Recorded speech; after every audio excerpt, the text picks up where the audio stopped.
All right, welcome to episode 4 of Step Brother Sports tonight. I am Chris Maz, along with me, Shawnee V, and we have a special guest tonight, friend of the show. We have Carl Eppers. Welcome, Carl. Good to have you on. What's up, everybody? Glad to be Yeah, on. yeah. And I mean, I was telling Sean, I think you and I talk pretty much just as much about the Sabres as I do with Sean. So I felt like it was a good idea to put you on. You always have some good perspective. You always keep track of all the stats and big trades and deals that go on, whether it's There. NHL as a whole. You are on top of it as always. You keep up with all the major news dealings that go on. But yeah, we're happy to Yeah, have you on the show. So tell yeah. us a Be little bit happy to about, be yeah, here. yeah.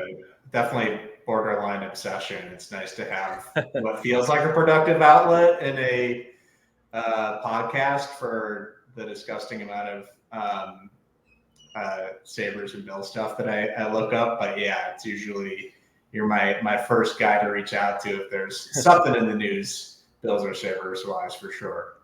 Oh yeah, got to get that outlet in somewhere. Yeah, But yeah, yeah, exactly. anyway, tell us a little bit about yourself Yeah. and where your Sabres origins come from. Yeah, for sure.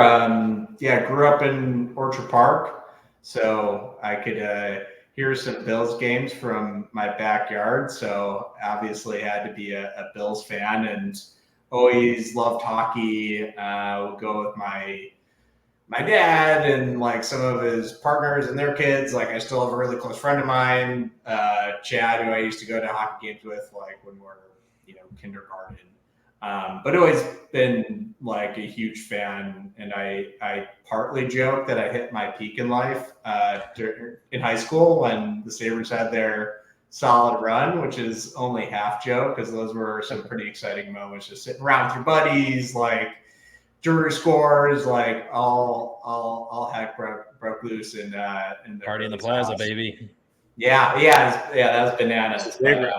yeah, so love those moments and love going to the games. And yeah, I've been living downstate now for about 10 years or so, and I just love being the Sabres fan that's going to the games in Madison Square Garden or Long Island or New Jersey. I'm definitely that guy in the stands that sticks out, but cheers like crazy when we score.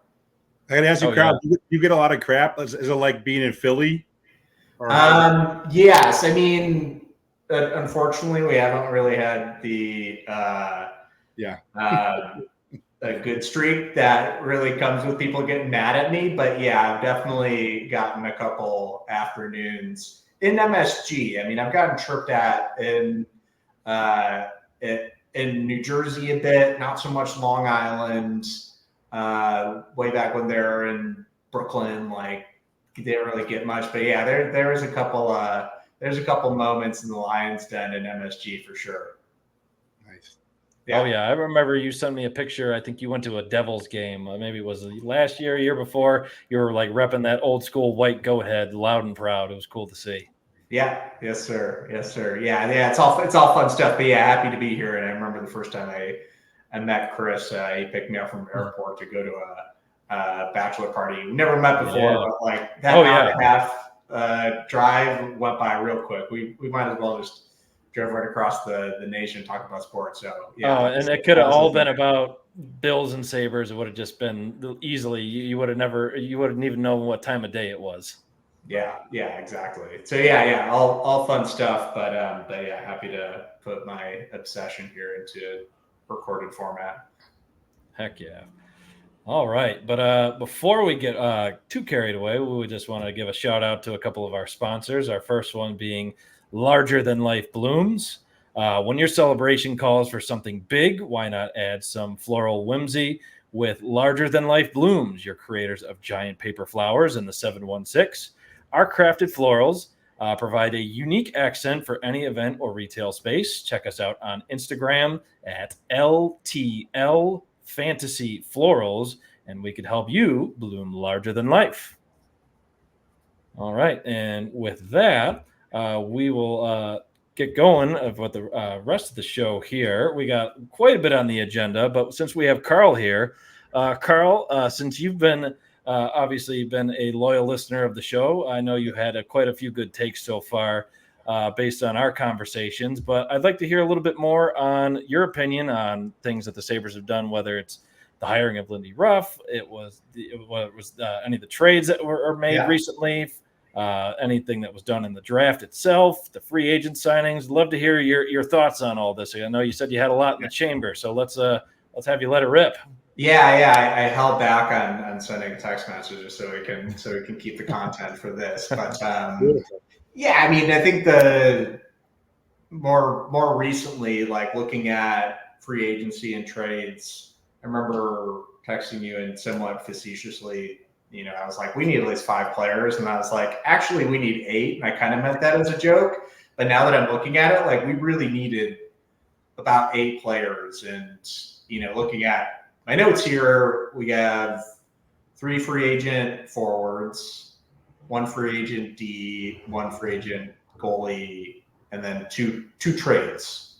So that collectively is 7, and I think I'd argue that we're not really done. I mean, we need top 6. AHL player today too. There's a one-way contract to AHL, so there's 8 right there. Oh boy. There you go. Okay, yeah. We got some AHL action. Love that. I think maybe in the trade too, we brought another guy from Edmond, from the Oilers over. That's an AHL That's guy. right. But yeah, I mean, it's kind of crazy to think that we need to do such a huge roster construction, and I mean, all of these guys are at best middle 6. I mean, I think I'm curious to see what we're doing with the top line. Like, is a $5 million Zucker going to be playing on the top line, and how often? Like, are we bumping Quinn up, or do we really need a new guy? So I mean, I just thinking about it in a vacuum, like if that's the spot right there, not a controversial take to say that we need a winger top 6. Oh, 100%. Another trade needs to happen. Yeah, another trade needs to happen. Then, like, who's going out? Like, what makes that transaction happen? And somebody's got to come out of the bottom 6 of the forward lineup. Maybe a defenseman. Like, I don't know if Bryson's available, Clifton. Like, I don't think we can get too much back for those guys. I mean, you did just re-sign Muki Hawkins for reasonable money. And if anything, he's a right-handed D-man. You'd probably be able to get at least somewhat of a good return on that if you package him with other stuff. Is he still an RFA after this year? No, he's a UFA after this year. Gotcha. Yeah, so maybe there's kind of a contending team out there that needs that sort of rental player on a decent contract, and Yoki would be excited to go to them. But yeah, I mean, I guess question for you guys, like on the forward line, who would you see going out in a trade? If we're thinking on like the top 6, and I mean, as much as you would hate to see him go, or either of them go, like if you want to get a big return, you probably need to offer up either Quinn or Peterka. But I mean, if I'm thinking the likeliest to go, now that there's a glut of centers on the team now, I would probably see Krebs get packaged now at this point. Yeah. Still young, still has a decent amount of potential. Yeah. I mean, you saw his potential, especially in those AHL playoffs a couple years ago. He was the guy setting up everybody for an assist. I mean, like we were saying before, the potential is still there. He's been jettisoned to a 4th line role the last 2 years with Okposo and Girgensons, and he was finally able to get a little bit of a change up this past season. But again, Don Granato kept putting the lineups in the blender. So, I mean, honestly, I would probably see him being the one to go. Like if in a dream scenario, you would want to get a top 6 winger or forward. I mean, you could ideally maybe package somebody like Yoki Haru. Again, there's a glut of defensemen still. You could package Krebs, draft pick, maybe another prospect.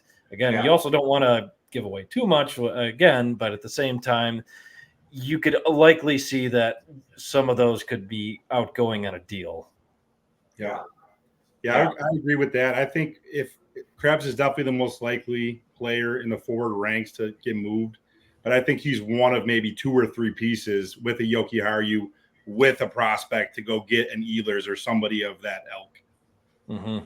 Yeah, probably a pick too. I mean, if we're looking at the trend here, is the Buffalo Sabres need to overpay. I mean, I think we could probably dissect those couple trades and like why that was and how we got there, but I don't think it's too big of a stretch to say like we're probably going to need to fork over a little more than what you think.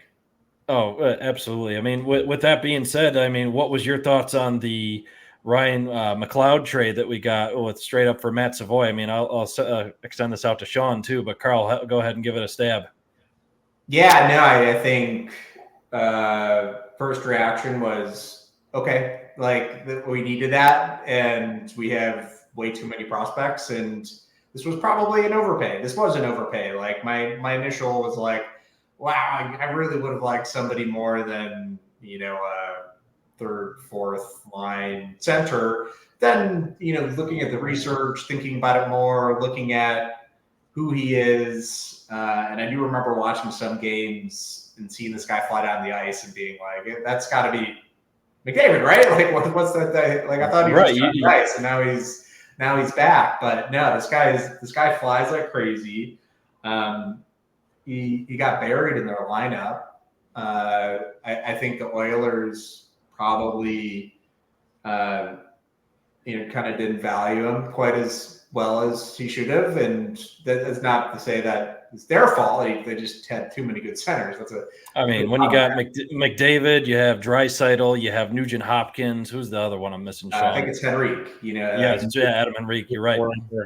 Yeah, so those guys are like it's 4 better centers than him right there, or at least like proven centers. And then for Savoy, I wasn't super excited about it, but then I started thinking about it, and aside from the initial thought is we have too many prospects, right? Like there's just not enough room for them, and I think he probably just got leapfrogged again with the first round pick that we just got. Everybody seems pretty pumped about him. Oh yeah, Benson obviously. He was on a line with him, and Benson went straight to the AHL, and he's running laps around the guy.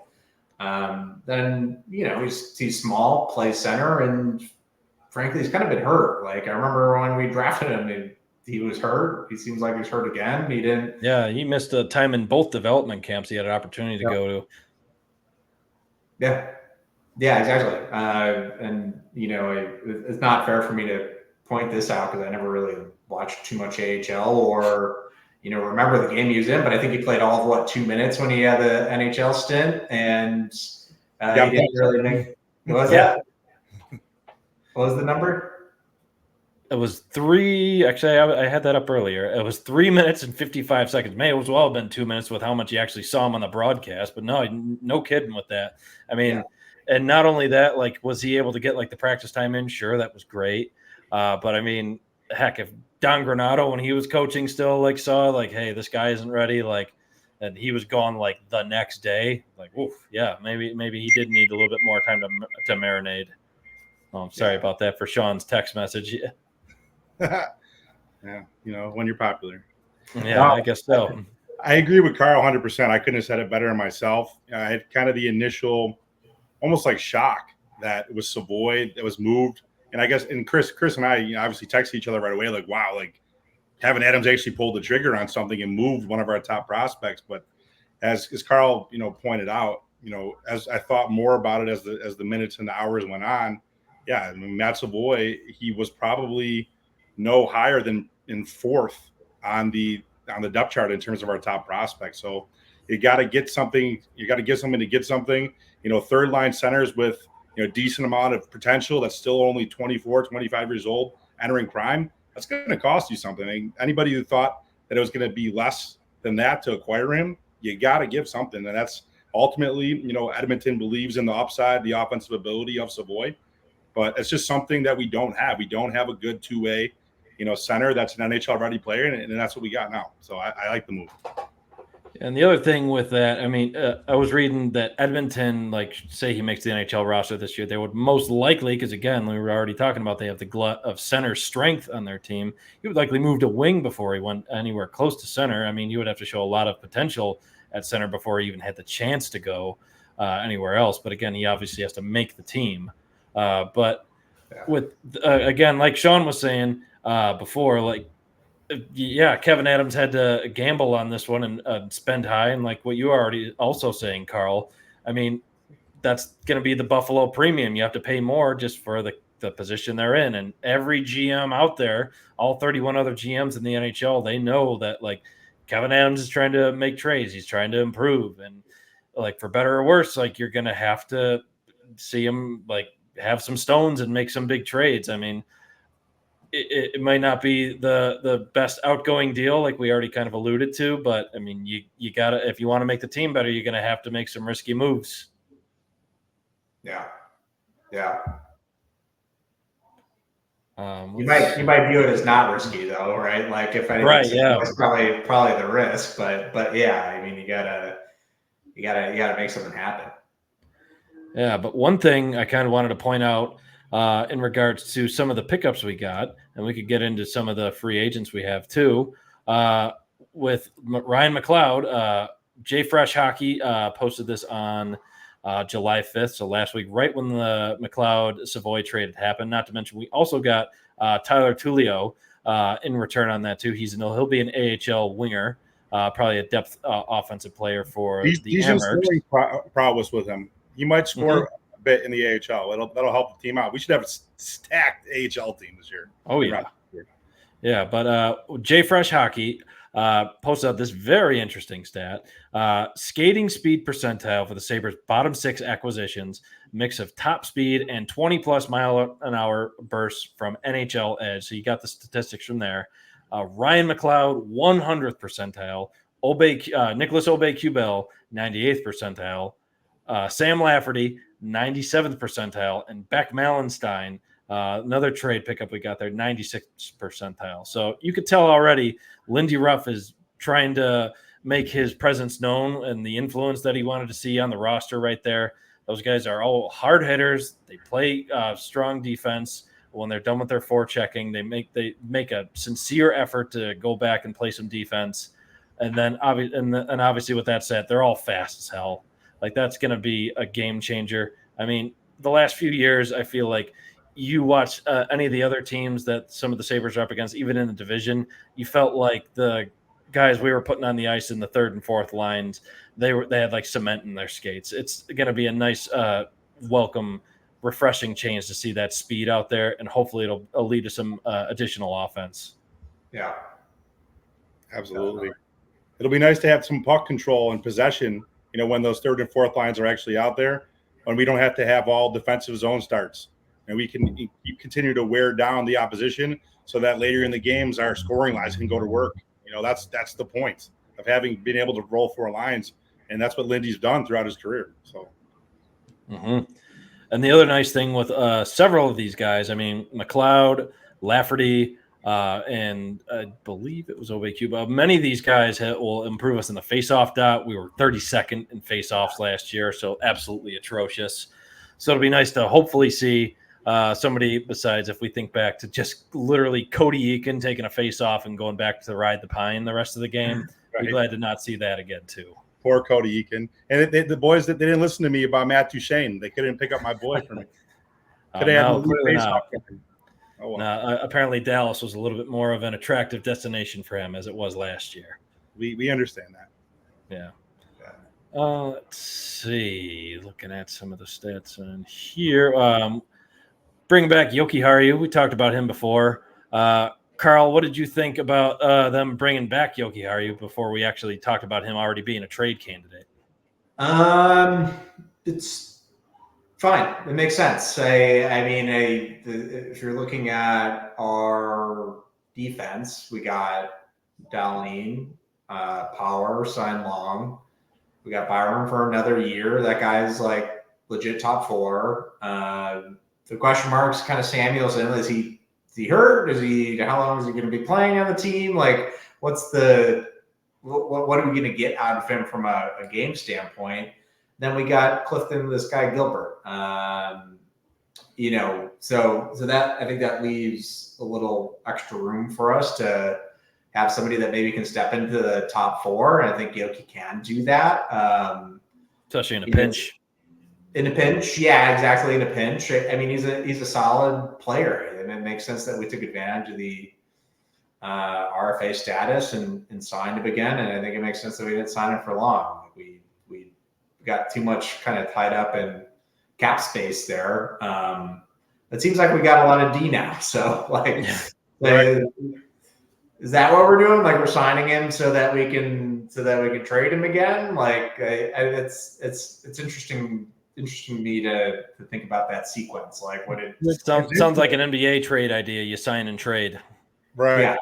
That, and then also too, I actually really loved doing the research about Gilbert. Obviously, he's like a Buffalo guy. Just the amount of guys that we have that have different skill sets, where we might be scratching different players depending on, is it a physical matchup? Is it more of a skilled team? I like the fact that Lindy's going to be able to deploy matchup wise, who's the best. We put Gilbert in if we have a fighter on the other team, obviously he's willing to fight and protect some of the other younger guys on the team. So I think we have an interesting mix of players. Yeah, it's a good point. Like you think of Bryson and then Gilbert, like those are probably they're probably not an every night type of player like those two, but they couldn't be any more different.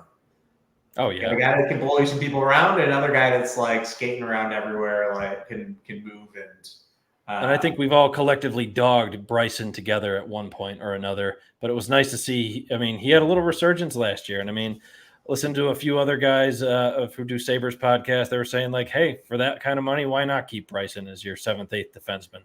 Yeah. Yep. Yeah, as long as he's not taking ice time away from Ryan Johnson. I'd like to see him get reps before Bryson, but we'll see. That's a good point, Sean. I mean, we got another guy that's sitting, and he's kind of, I guess, is he technically in the prospect pool still? He played a bunch last year. Oh, How does the decor work with, if Samuelson's healthy, we got 8, and then we got Ryan Johnson sitting there. And again, he could be somebody putting a trade package too. You don't know. That's true. Definitely more upside than Bryson, Yeah.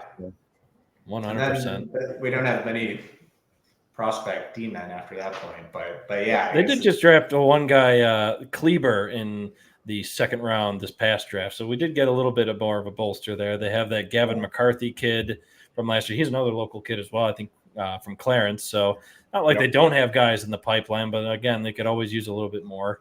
Let's see. And I know they have Novikov as well. He's one of the Russian prospects they always talk about too. So it's not like we don't have a lot of guys left. But I mean, you would think like after seeing all these offensive prospects, you're right, Carl. I mean, like you feel like we have wingers and centers galore, and not to mention like a couple goaltenders hanging in the wings as well. But getting into a couple more things with some of the free agents, Sean, what were your thoughts? Again, it seemed that Jason Zucker was at the moment our highest paid free agent. What are your thoughts on what you think he might be able to give for us? Yeah, I've liked him a lot in the past. Now, with that being said, it's probably going back 3 or so years when he was getting top, 6 minutes with Pittsburgh, playing alongside Crosby and Malkin in more of a scoring type of role. So that the potential is there, which I love. But yeah, I mean, at this point in his career, I would say it's safe to assume that he belongs in the middle 6. I think the one thing that's nice about him is I think we can play him up and down the lineup. And he could play the 3rd line, he could play 2nd line, he could fill in on the 1st line. He was our high price acquisition, if you want to call it that. A lot of speed, staying with that theme of speed, has a lot of speed, so that's great. And he can play a little bit more of a heavy game. He can play in front of the net. He can deflect pucks and leadership as well for the younger guys, which is nice. Yeah, and I liked his press conference that he did. I think it was over Zoom. But, I mean, he definitely seemed like he was willing to move to any part of the lineup, show some grit. Again, like you were saying, Sean, be a leader to a lot of the younger guys on the team. I mean, granted, he didn't go far, but when he got traded at the deadline to Nashville, I mean, he made it to the playoffs. He took Vancouver. They took Vancouver pretty far into that series. I think it was a game 6 or 7 elimination for them, but still, again, they didn't go out without a fight. And I know he was a part of that too. But I agree. I think having Zucker on there, I mean, some people think it was an overpay, but again, here we are, the Buffalo premium you got to pay here for everything you got to do to just allure anybody here. So I mean, I like the acquisition. I mean, the lineup flexibility is nice. I mean, but we have a lot of these other guys with Nicholas Obey-Cubell coming in from Washington. We had obviously the McLeod trade. We have Sam Lafferty coming in from Vancouver. Again, with a lot of these forward acquisitions we've had. Carl, what do you think this could look like for some of the lineup changes we could have now? Yeah, it's a great question. I mean, do you line up, Malenston, McLeod, and like a Zucker, and like is that third line for you? Brand new guys. That seems pretty heavy, quick, and that seems like a pretty attractive third line to me. And then fourth line, are you going to put? Is it Krebs at center? Is it Lafferty? Like, I would say probably Lafferty. And you can't forget Jordan Greenway still sitting in the wings too. He might have third or fourth line options on there. Yeah. I mean, that's so I'm just thinking again of the bottom six, like who ends up becoming the odd man out, and it's presumably not any of the guys that we just hired or traded for. So like there's maybe Benson could theoretically be like middle six. Like he's probably not going anywhere. He'd probably get pretty good trade value, but I can't imagine we're gonna. I was gonna say he's probably untouchable at this point. I think he's probably untouchable. So it's like Krebs, Greenway. Like how does that, and how do they project that? Like, do they think Krebs can be a winger? To me, I think there's a big question mark. I don't know if he can. He seems pretty comfortable as a center and does it. And obviously, this is a guy that's still relatively young. Like I've heard it before. He's of the age of like a Middlestat. He could take a nice next step, but is he already in another logjam this year? Is he already there at a point where like he's not going to get above? The new guy from Edmonton and Lafferty, who people seem pretty pumped about. Like we're at least a couple of guys that have been around for a bit, and he's still an RFA. How is that going to play itself out with, this huge influx of? I'm going to call him bottom six. I think Zucker is probably like middle six, but I see second or third line for Zucker the whole way through. Yeah, I think we'd be pretty happy if he played on the third line. That would be best case scenario, I think. Yeah, and if you had like an injury to say if Peterka is going to be on the first line, and then obviously Tuck, if say you had an injury to them or one of them, like you could also see Zucker going up on that line as well. I mean, again, you want to spice it up in case of emergency. Yeah. Right. Yeah. One thing I wanted to mention too, you talked about Krebs, Carl. I could see Krebs kind of being like the Swiss Army knife this year, like maybe like 13th forward, guy that can really play up and down the lineup. I said on an earlier episode before we'd made our offseason moves, why not try Krebs up on the first line with Thompson and Tuck just to see what that looks like? We've seen him in a defensive, role. We've seen him kill penalties and things like that. He could pretty much play everywhere, I think, and also too much easier for a natural center to move to wing as opposed to a wing learning the defensive responsibilities for a center. One thing I want to kind of see is with the RFA status of Krebs, I think that contract is going to be telling. How do the Sabres value him? Is it going to be under slot, over what we're expecting? I really want to see what that looks like. Yeah, I think that's a really good point. And again, like we got this big glaring kind of hole in the top six. Like, are we just going to keep like cycling people in and out and see how it feels? It seems like an awfully big question mark for me to be comfortable with. But hey, man, we gotta work with what the GM gives us, right? Yeah, that actually is a kind of a good segue. There still are quite a bit of rumors out there for who the Sabres might be interested in. I mean, two prominent ones right now. You see trade rumors for Trevor Zegras of the Anaheim Ducks and Nikolai Ehlers, who we already mentioned, of the Jets. I mean, if there's already potential to have them here, I feel like with Zegras, who we mentioned on an earlier episode, he's got that RFA status right now. He's at like, I believe we talked about like $5.75 million the next 2 years as an RFA. And he also on the next contract would still be an RFA. So, I mean, like we said, you might need to give a Buffalo premium. Maybe we mentioned some of the potential trade ammo we have on there. But Sean, do you remember anything about what maybe Winnipeg was looking for a potential Ehlers trade? Yeah, I think they want a top player, prospect, and a pick, kind of similar to like an Eichel trade. 3 premium assets. He's still a really good player in his prime. As we talked about, his defensive metrics are pretty good, great plus minus, on top of being, a 30-ish goal scorer, so contract's manageable. So yeah, that being said, the Sabres, if any team, have the assets to make that happen. So if you can do it, pull the trigger, Yeah. I mean, I'm a big proponent of going for Zegras on there. Like we said, I believe is episode 2. He let's be real, he's in Anaheim's doghouse. He didn't show a lot defensively, but he still has that goal scoring prowess. He would easily be somebody you could put on line 1 or 2. You would have no problems doing that. The goal scoring potential's there. Lindy, again, Zegras is only, I think, like 22, 23 years old. He'd be fit right in with the youth of the team already.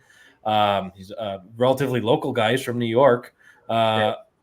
Furthermore, he could also play center. Again, you don't have to worry about is he a winger? Is he a center? You could interchange him. He has that positional flexibility if you put him on there. Again, I see no reason why that deal shouldn't be made, because you already have room in your salary cap this year without shedding one of our current rostered players on there.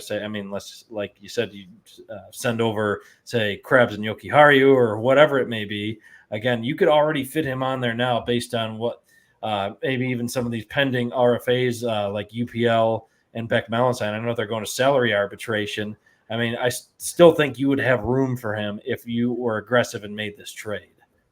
Yeah, absolutely. That's really, it's what you're replacing him basically where Skinner was. Right. You can shelter all of his defensive responsibility. Like, dude, go out there and score. We're not even going to put you out in the defensive zone. Do what you do best. I think people of Buffalo will not be mad at seeing some Michigan highlight goals. Yes, absolutely. Selling some tickets too. Not so bad. Right. They could still use that for sure. I mean, you want to put butts in seats. Like, if you make that trade, if Kevin Adams has the stones to pull that one off, that will easily get people fired up. I mean, everybody, I think, has come around. I think we all have as well on the McLeod trade. I think something like a Zegras or something like an Ehlers trade, like that would get people excited again. Like, I mean, they're having Lindy literally make the calls to season ticket owners. They're trying to get them motivated to join. Like, yeah, that was a nice little push too. But I mean, let's be real. We're all in agreement that free agency could have gone a lot better. I mean, on our last episode, we had fantasies of Stamkos signing here, where we would have backed up a Brinks truck for him. And I mean, let's be real. If he saw a Buffalo area code come up on his agent's phone, like, they would have just hit ignore, hung up immediately. I mean, we could have offered him $12 million a year. Like, he wasn't coming here. As much as we wanted to live in that fantasy, like, would it have been awesome to see somebody like him come here? Right. Yeah, because he is from Ontario. Right. I mean, but no, it was never happening. No, he answers that phone call. He answers that phone call, but he uses it as leverage with no right. Exactly. Yeah, man, for sure. I mean, I think we're all kind of living in fantasy land. At the end of the day, I think we have to be pretty happy with the free agent haul. And I don't know, there's like a Van Riemsdyk out there as a free agent. Like, if we can't get a trade done, or we do, let's say, need to put a Quinn or Paterka in there, like there might be some cap space in there to add another savvy veteran on a 1-year deal or something like that. Because, and to the point, if we are putting this big package together, we're kind of creating another hole, right? Like, if Quinn's going, like, that's he's kind of penciled in the first line right now, in my opinion. So how does that work itself out when you're creating that sort of space in your lineup? And I guess my curiosity is how much more would we need to pay her? Because what I've seen of Adams up until this offseason, he's actually a pretty frugal guy. He waited forever on Eichel. I don't think Greenway was an overpay at all. Like, he threw away some $2 million contracts last summer that I'm wondering is more of like a thank you to Poso and Gergensen and Jost. Keeping the band back together, more like it. Right. Yeah, I mean, yeah. I don't know what that was. I mean, that was silliness to me. But you know, maybe he's just trying to develop goodwill as a GM, and hopefully that comes back around and good juju later. But yeah, goodwill in getting your former players opportunities to have deep playoff runs and Stanley Cup championships. So yeah, that's the 3-dimensional view of being a GM has to be super interesting. So like I think we criticize him a lot as fans, but like, gosh, it's a complex job he has. And, you know, thinking about the trade for Malenston, like maybe that's just what a lot of teams would have needed to pay. Like he got that second pick. I don't think he was planning on using 2 second-round picks. Yeah, for his job, for the fans, for Lindy. Like I think he got that second pick in order to trade it. And there just wasn't a whole lot up until that point of human beings being traded. There was a lot of drafts being traded, but there wasn't a whole lot. So was that an overpay? Yeah, but maybe that was just the market at the time as well. And thinking again on the Savoy and McLeod, like, yeah, you're right, but there's still some red flags on Savoy and McLeod. Like was kind of getting buried in that lineup, and maybe the view of his value from the Oilers was low. So maybe this is kind of close to market price. So my hope, maybe it's like foolish to think this way, but hopefully you can get actual like pretty close to market value and throw in a Yoki and a solid prospect and for second round pick, something like that. And we can get a guy. Yeah.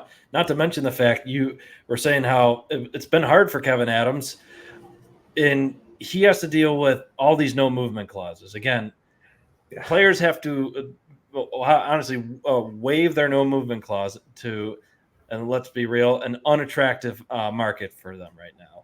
And Nikolai Ehlers would be one of them. Like, in say he did waive that no movement clause in his contract to come here, like he would only have 1 year left on his deal, and you would have to obviously have a great season for him to continue staying here, but then obviously you'll have to pay him.